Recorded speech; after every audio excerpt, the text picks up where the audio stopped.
Bon, salut à tous, j'espère que vous allez bien. On se retrouve aujourd'hui pour une nouvelle vidéo. Et là, on se prépare. Vous voyez, j'ai sorti le Terrano. Les ailerons sont retirés.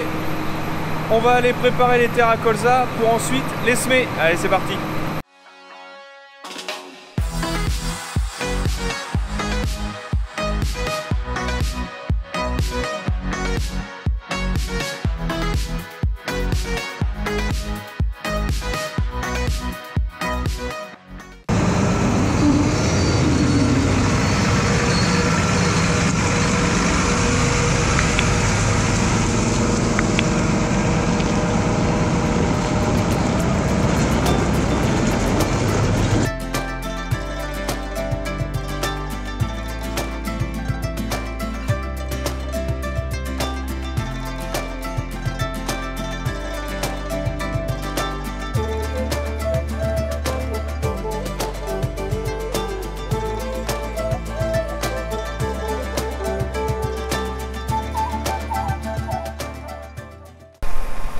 Donc là on est l'après-midi, je suis déjà à plus de la moitié des préparations.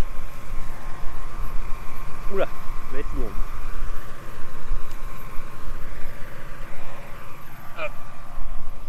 Bon, vous voyez, un petit copain, il va aller rejoindre les petits frères et sœurs. Ah, un de moi, ça évitera de la casse. Bon, donc là je me situe de nouveau dans la parcelle où j'avais fait le montage avec le 4 os. C'est la vidéo de déchômage, donc je vous la remets en haut. Donc là cette fois-ci avec le Horsch. Donc là je fais un travail environ entre 10 et un petit 15 cm de profondeur. Donc là maintenant on parle préparation de sol. Donc préparation de sol pour les colzas. Donc là on voit, bon, le champ est ouvert, je vous rappelle, la parcelle a été grêlée. Ce ne sont pas des pertes de la moissonneuse, pour ceux qui risqueraient d'être médisants. Donc vous voyez, ça fait de la motte, mais ça se casse plutôt tout seul. Donc c'est pour ça que mon patron me suit, lui, avec les rouleaux lisses, pour histoire de bien appuyer ça.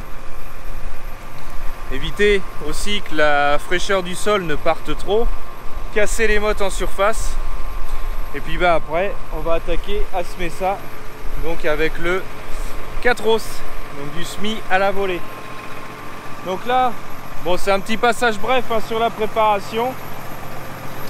Je vous mets des images au drone de la préparation, donc de celui-là avec le Terrano, le rouleau qui roule à côté ici.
Bon, nous voilà en cabine, donc bah, comme d'habitude.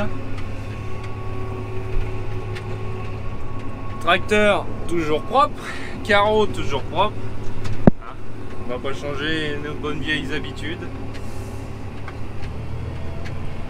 Donc là je suis réglé pour rouler à 8 km/h. Donc le tracteur avance aux alentours des 7. Je vais pas pousser la manette à fond tout simplement parce que sinon il va monter dans les régimes pour pas grand chose. Vous voyez derrière un petit peu les cailloux, comment ça peut voler. Et pourtant je travaille assez creux.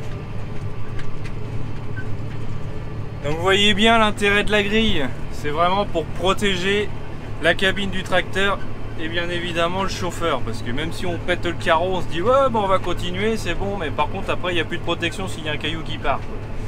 Donc bon, mais je dis pas que même avec la grille on peut prendre un impact ou quelque chose. Hein. Il suffit d'un caillou qui décide de passer on ne sait où. Parce que généralement ça arrive toujours à se glisser là où il faut pas. Donc bah, ça fout un peu le bazar. Bon donc là je travaille au guidage. Alors par rapport au guidage je ne vais pas revenir là-dessus, vous savez mon point de vue maintenant. Je vais vous parler par contre au niveau du travail du sol, le sens du travail du sol. Le premier déchômage je l'ai fait un petit peu avec un biais de façon à bien faire sauter les rangs du SMI.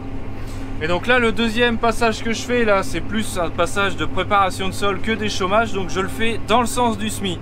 Pourquoi dans le sens du SMI? En fait c'est parce que le Terrano a tendance quand même à faire des petits billons et on les voit pas forcément là comme ça, mais quand moi je passe au pulvé je les sens, même si je repasse un coup d'outil derrière on arrive encore à sentir un petit peu les petits billons que le Terrano a tendance à faire.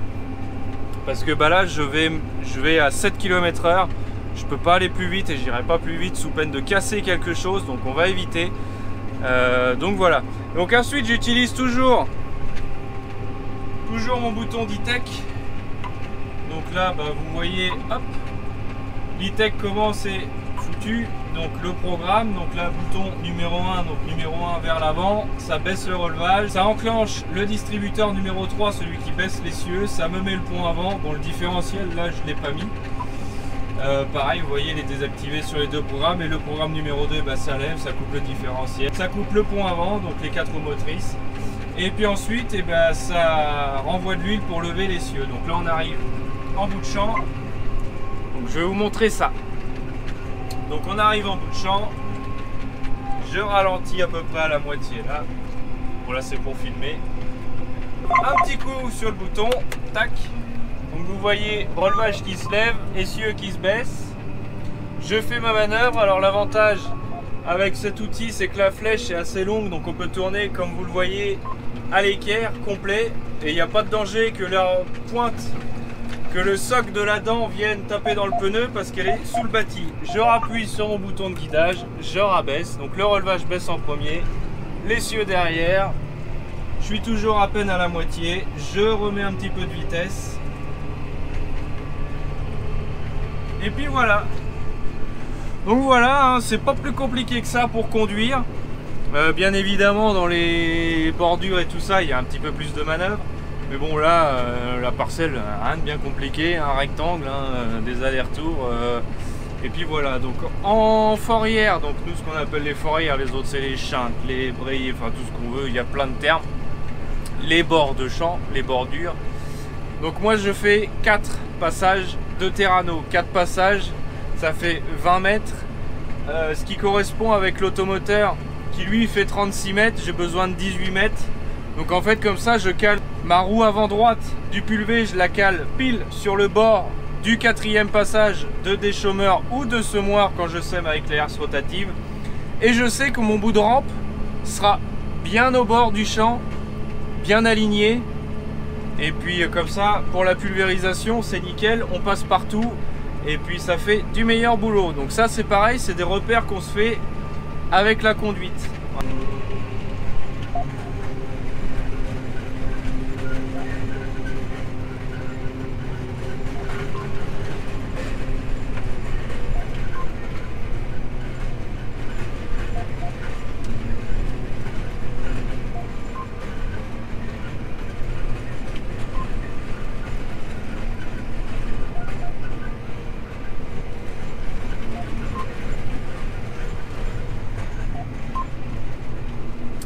Alors cette grille, convaincu ou pas cette fois? Là c'est raide de chez raide, hein. Il y a encore de ça 3 semaines, c'était détrempé, mais alors là c'est du béton, c'est vraiment... Enfin bon, ça se fait, on va tout doucement, et puis merci la grille, parce que croyez-moi que là, il y a un peu de cailloux qu'à taper. Mais bon, c'est le jeu quand on est dans des terrains à pierre.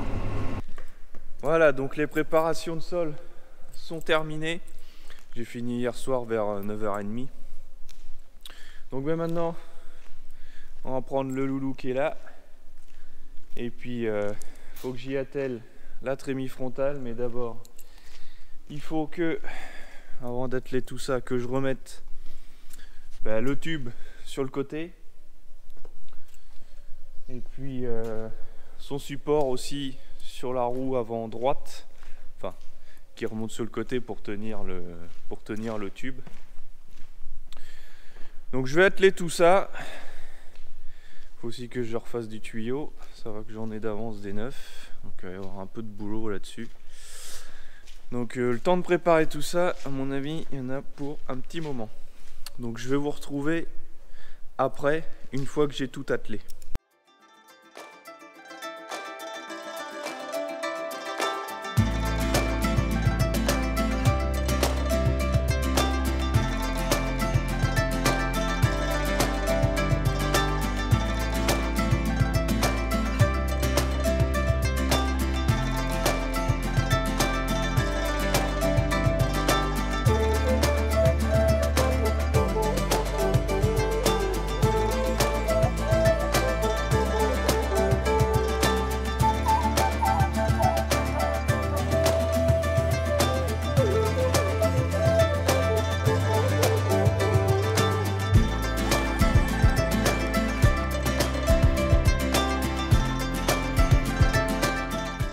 Voilà, l'ensemble est attelé.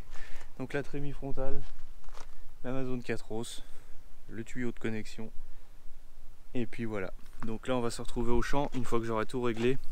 Fait mes pesées, je vous refilmerai une pesée après. Là on va faire la mise en route avec mon patron. Donc on va faire ça tranquillement tous les deux. Je vais pas trop filmer. Mais par contre une fois que j'aurai tout mis en place, je m'arrêterai, je vais vous expliquer le fonctionnement. Et de toute façon j'aurai des changements de variété, donc je pourrais vous montrer comment on fait une pesée.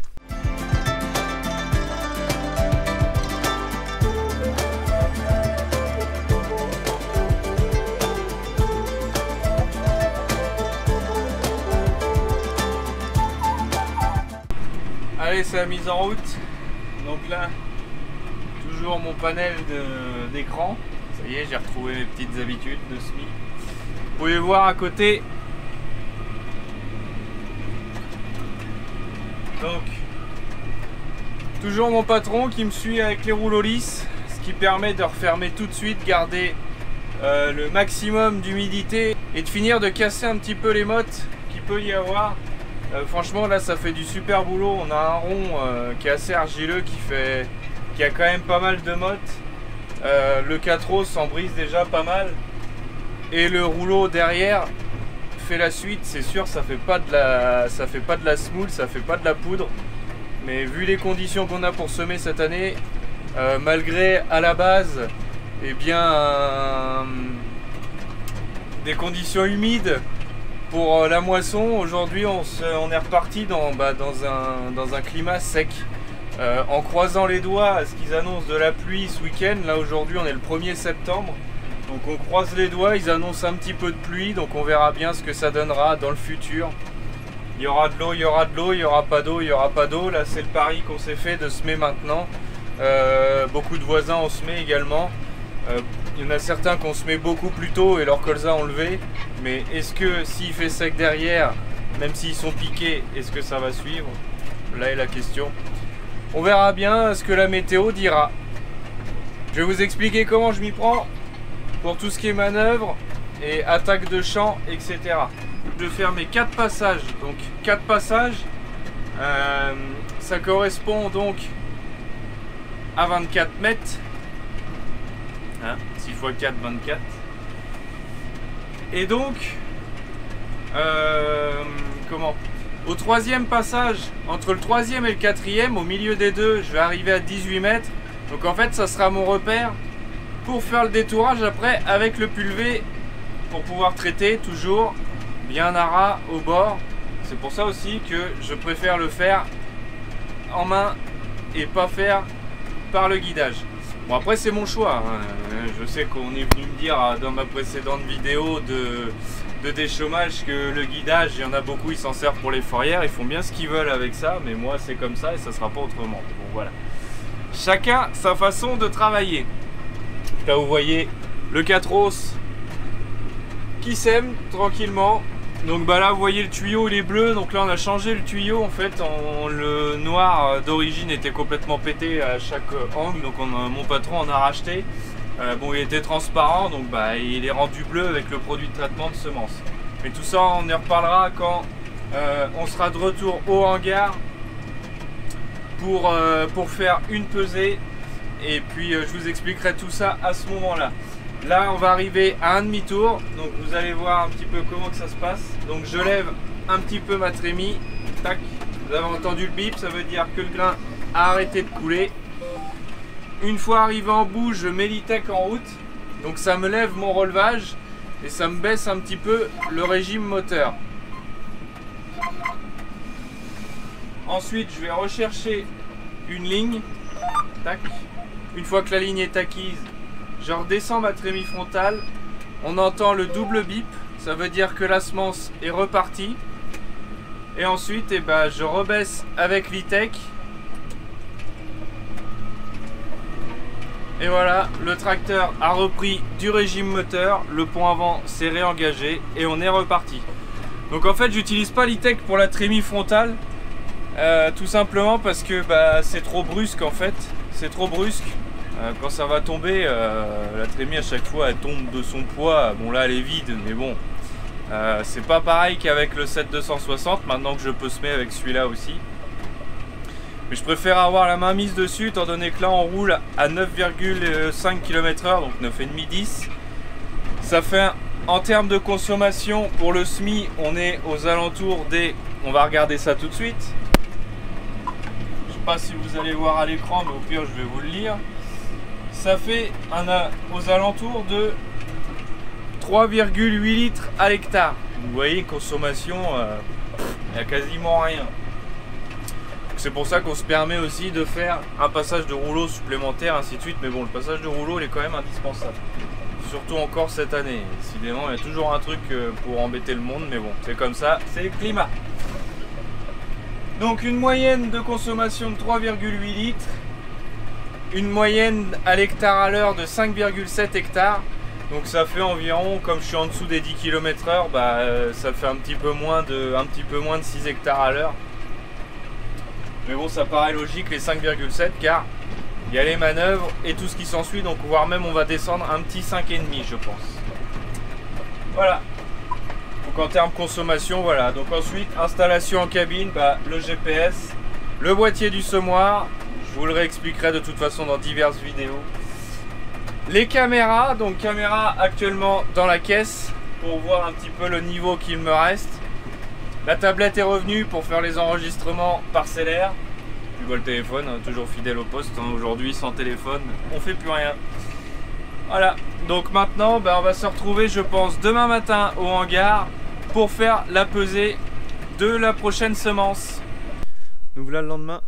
Donc là, retour sur le site de chez mon patron.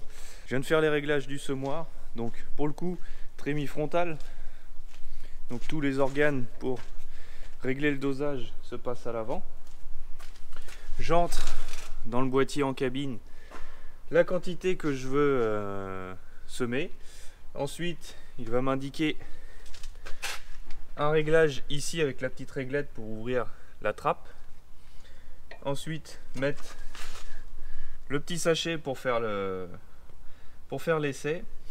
Et ensuite, on appuie sur le bouton blanc et puis ça va tourner tant de tours pour calculer un dixième d'hectare. Donc là il est réglé pour 3,25 kg. Vous voyez, 0,32, un dixième, on décale la virgule, 3,2 kg, donc on est pas mal. Donc voilà, une fois que ça c'est fait, direction la cabine. Bon là je l'ai déjà enregistré, suffit juste de mettre le poids que j'ai récupéré au niveau de l'essai, de le mettre dans la console là, dans son petit boîtier, et puis on est parti au champ. Donc voilà, bon c'est assez bref, je reviendrai dessus hein, plus précisément. Donc là on est parti à semer un colza, donc variété Mélodie, variété ultra précoce, variété qui se défend pas mal dans le secteur aujourd'hui. Donc c'est un hybride à 3,25 kg, donc il y a 1 kg en plus d'antilimace. Vaut mieux prévoir que guérir, parce que cette année, étant donné que c'est quand même assez frais en dessous, il y a un petit risque quand même d'avoir quelques attaques de limaces, même si le terrain a été préparé à l'avance et que c'est pas du semis direct. Donc particularité aussi, on sème à la volée, mais tout ça je vais vous l'expliquer au champ. Là le tracteur lui est prêt à partir, il n'y a plus qu'à aller chercher les rouleaux qui sont sur une autre ferme, et puis on met ça en route, et moi je vous retrouve après les images au drone.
Bon ben voilà, c'est la fin des semis de colza. Je vais vous montrer un petit peu l'ensemble vu de l'extérieur.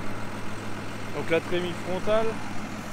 Avantage d'une trémie frontale, c'est qu'on peut mettre n'importe quel outil derrière. À partir du moment qu'on met ce qu'il faut pour la répartition des graines. Donc comme là, une pieuvre de distribution sulky, des tuyaux qui redescendent. Ensuite une ligne d'éclateur qui est ici, donc la graine va arriver là, pof, elle va tomber à droite et gauche et ainsi de suite. Je vous ferai des plans où on verra bien les graines tomber quand je vais semer de l'orge.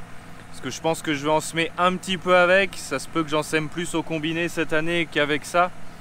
Mais au colza, vous auriez rien vu. Donc je voyais pas l'intérêt de vous filmer ça. Ensuite, pour la profondeur de travail, parce que beaucoup m'ont demandé pour le placement de graines. Donc en fait, ben... on va se mettre derrière parce que... En fait, pour le placement de graines, bah, faut pas être trop regardant, quoi. Vous voyez,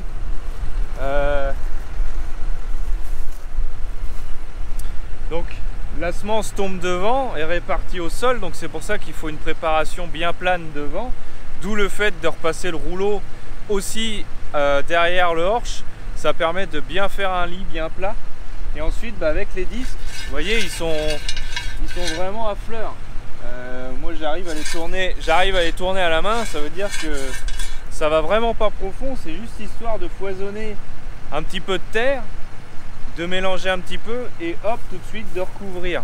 Donc c'est sûr qu'il y aura des graines, bah, vous voyez là on est à peu près à ça de profondeur, il y aura des graines sur toute cette hauteur là, quoi. C'est vrai que c'est une technique de semis qui est vraiment aléatoire, mais qui fait son résultat ici, quoi.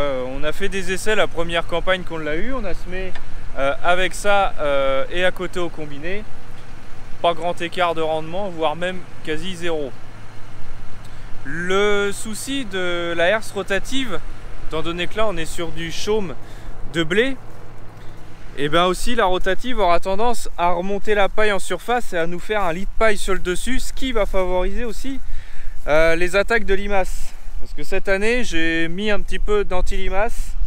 Mon patron a décidé de mettre par sécurité de l'anti-limaces. Bon, moi de ce que j'ai vu dans les échos valait mieux. Et donc en fait, bah, vous voyez, il suit derrière au rouleau. Donc les petites mottes, vous voyez les petites mottes qui restent comme ça, bah, ça s'est aplati, ça s'est cassé, il y a un petit peu de frais. Et ensuite, bah, le colza là-dedans, il est sur du fin. Bon, pas vous cacher qu'il va falloir de la pluie. C'est quand même vraiment contradictoire parce qu'il y a encore de ça 3 semaines, 1 mois, on voulait qu'il arrête de pleuvoir, on pouvait rien faire. Et ben là maintenant, vous voyez là-bas derrière, il y a les rouleaux qui sont en train d'arriver et c'est raide sec. Donc bon, c'est le gros problème. Donc je vais vous retrouver un petit peu, enfin quelques jours après le semis, donc j'espère à la levée.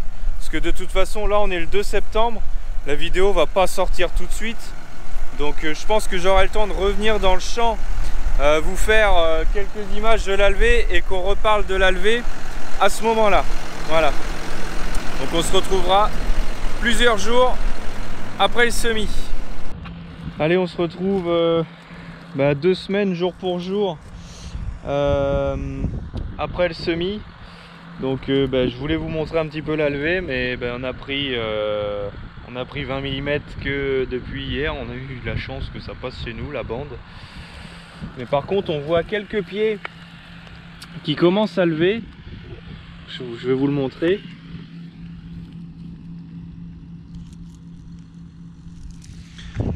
Donc on voit une petite piqûre par-ci par-là, mais quand même un petit peu de morsure de limaces.